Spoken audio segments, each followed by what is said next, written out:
भागने के लिए 1300 करोड़ रुपये भाजपा नेताओं को दिए गए थे।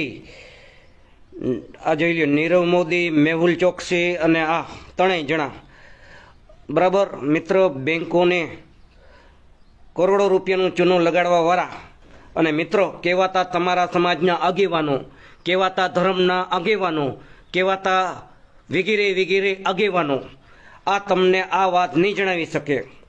મિત્રો અમે જે કહી છે ને, અમે જે આ સોશિયલ મીડિયા વાપરી છે ને, એકદમ સૂઝબૂઝ નીતિ નિયમ કાયદો કાનૂન ધ્યાનમાં રાખીને મિત્રો જોવા જેવી વાત એ છે કે તમને ધર્મનું અફીણ પીવડાવે છે, જ્ઞાતિનું અફીણ પીવડાવે છે, જેથી કરીને તમને સત્ય સાચું શું છે ને એ છેટ સુધી તમને સમજવા ના મળે।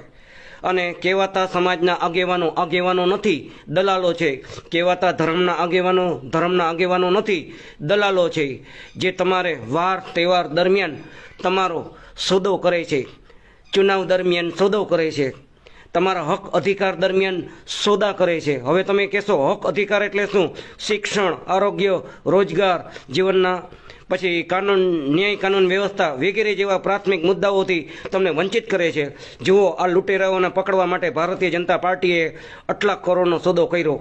શું કરી લેશો તમે? શું ઉખેડી લેશો? ઘણું બધું કામ થઈ શકે એમ છે દેશના નાગરિકો। નમસ્કાર મિત્રો, અમો અને અમો ટીમ 2002માં જ્યારે નિર્ભયા કાંડ થયું હતું ત્યારે વિચાર્યું હતું કે દીકરીઓ માટે કાંઈક સારું કામ કરશું। એમ કરતાં કરતાં અમે અત્યારે 2025 સુધી પહોંચી ગયા। ત્યારે અમે ભણતા હતા। હવે મારે ખાસ કહેવું છે કે હિન્દુ મુસ્લિમની રાજનીતિ કરવાવાળાઓ એકવાર આ સમાચારનું પેપર જોઈ લ્યો, દૈનિક પેપર જોઈ લ્યો, અને અમારો મુખ્ય ઉદ્દેશ્ય સમાજની અંદર, દેશની અંદર દેશનો કાયદો કાનૂન બંધારણ નીતિ નિયમ મુજબ હાલે અને કહેવાતા સ્થાનિક રાજ્યમાં અમુક 2002 વર્ષ દરમિયાનથી રાજનીતિમાં આવેલા હોય અને હિન્દુ મુસ્લિમની રાજનીતિની કૂટનીતિ કરતા હોય। હકીકતે રાજનીતિમાં કોઈ પણ ધર્મ કે જ્ઞાતિ રાગદેશ ભાવના ન હોવી જોઈએ। એની જગ્યાએ પોતાના આર્થિક અને પોતાના ગેરપ્રવૃત્તિને હલાવવા હિન્દુ મુસ્લિમની તુષ્ટિ રાજનીતિ કરે છે, તુષ્ટિકરણ કરે છે। એવા લોકોને આ સંદેશ છે, એકવાર આ દૈનિક પેપર વાંચી લેજો। આ બેન પાકિસ્તાનના કરાંચીમાં રહે છે અને હિન્દુ છે, અને અહીંયાની પાકિસ્તાન સરકાર હિન્દુ લોકોને પૂરેપૂરું પ્રોટેક્શન આપે છે, તો આપણા દેશમાં આવું કેમ નહીં? શું આપણો દેશ એવો કમજોર છે કે કોઈ પણ ધર્મ કે જ્ઞાતિના રાજનીતિ કરે?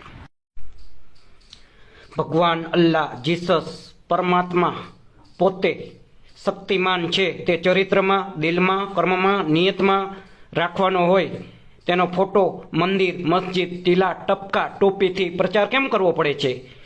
તે જ મને તો સમજાતું નથી। આ પ્રચાર કરનારાને શું કહેવામાં આવે છે એ તમે સૌ જાણો છો, સમજી શકો છો? 10 વર્ષ થયા, સ્વિસ બેંકમાં કોનું કેટલું કાળું નાણું પડ્યું છે તેનો હિસાબ આપવાની વાત દૂર રહી, પોતાને કયા ઉદ્યોગપતિએ કેટલું નાણું આપ્યું છે તે પણ દેશને જણાવવું નથી। શું આને અચ્છે દિન આને વાલે કહેવાય કે આ રીતે હિન્દુ રાષ્ટ્ર બની જશે? મિત્ર સમજો, તમને ધર્મ અને જ્ઞાતિમાં અને એવી અમુક નકામના મુદ્દાઓ ઉછાળી જીવનના પ્રાથમિક મુદ્દાઓથી તમને વંચિત કરે છે।